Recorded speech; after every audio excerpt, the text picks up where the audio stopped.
Name. Okay, well, I would love to customize my comment, but really, I did listen to the whole video, but really, I have to tell you, my handle's Piero. You might know that if you studied skepticism, where that reference comes from.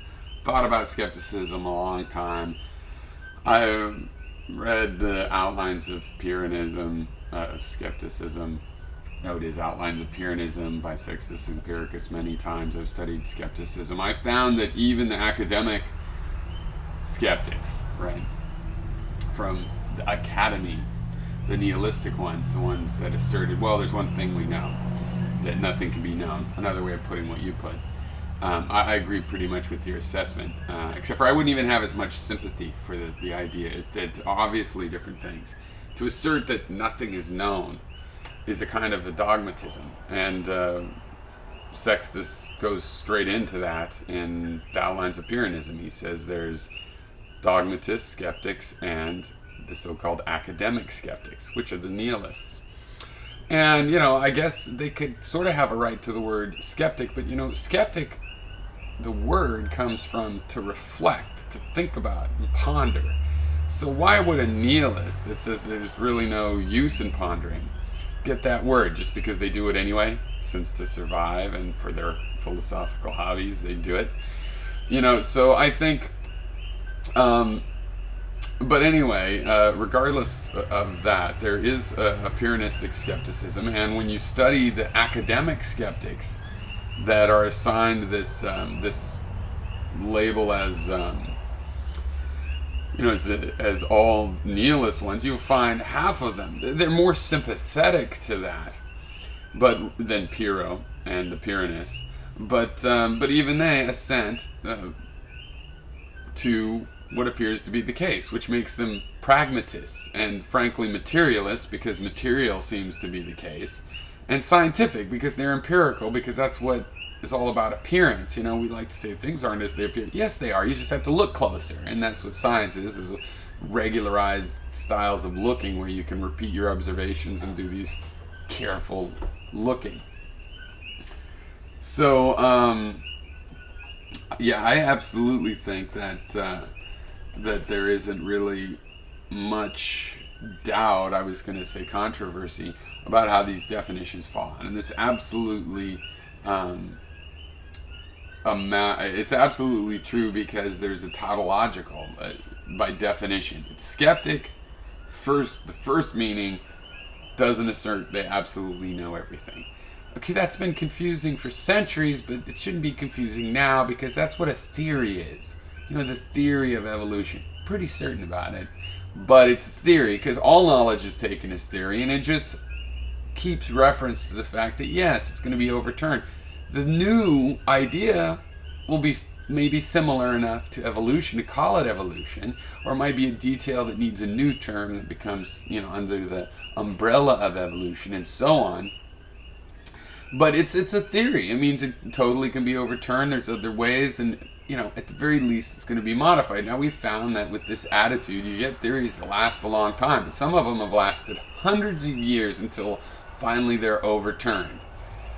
So, there's philosophy of science on this subject about paradigm shifts and stuff, and however you look at the specifics, that is pretty clear that, okay, we better just admit that we have theories. That means that, yes, we're admitting in a couple centuries they might be overturned. We better act now like we know they can be overturned, and not speak about them absolutely. Any of them.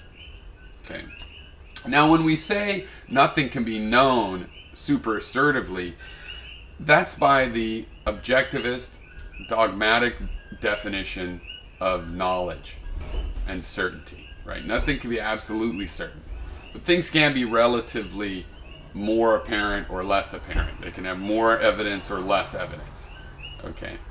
So it speaks strictly, when we don't want to say nothing is known. What we want to do is like cognitive science, and is identify the embodied mind, identify what it is that knowledge is a property of. And so knowledge is some sort of term about some kind of information processing that brains can do, Maybe other things, who knows? We have to figure that out.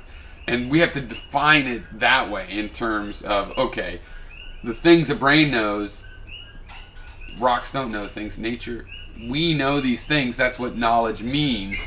And then we can talk about, you know, how it relates to our sense perceptions and how it relates to our sense perceptions of other people telling us their sense perceptions. And this whole network can be, you know, established, as it has been anyway, just on pragmatic grounds, only with an understanding of why we take knowledge as theory. And that doesn't mean nihilism. It means science. It means lots of relative knowledge that gets better and better, and it's already, some of it, gotten so good that we're like, wow. So there's more to do. There's more paradigm shifts in the things we already know. And skepticism is not nihilism. And I would go further to say nihilism, though called a kind of skepticism, you shouldn't be. It's not a reflective, it's a termination. It suggests that it's meaningless to reflect. That's not what the skeptics think. The skeptics say, well, there's no absolute truth, you never know for certain, but it's good to reflect, it's good to keep reflecting. And that's what Sextus Empiricus emphasizes in the Outlines of Pyrrhonism, is that the skeptic is the one that likes to keep thinking about these things. The dogmatist says they know them, done, just take it to the bank. Don't have to ponder that, reponder that, doubt it, nothing. The nihilist is saying, well, nothing is known, I can tell you right ahead of time, boom. And the skeptic's the one that keeps going over it. Let me look at it again. I don't know. Can we improve it? I don't know. Does it fit yet? Yes. But could it fit better? I don't know. Let's check again. I checked again. Does it fit better? No, not yet, but I noticed it could. You know, this process is explained in skepticism. We use that epistemology in science, which, you know, we might want to take as sort of a positive result and a more real behavior, real world example of what it means to behave skeptically with knowledge. It doesn't mean no knowledge. It means really well tracked knowledge suitable for engineering purposes. Very well measured knowledge. And when you measure it and you go, well, there's always an error bar, so we never get the perfect stuff. It doesn't mean nothingism. It just means, that's right, nothing's perfect, but it does get within, you know, a nanometer or a millimeter. You know, you can get it arbitrarily. So yeah, it definitely is, skepticism is definitely not nihilism.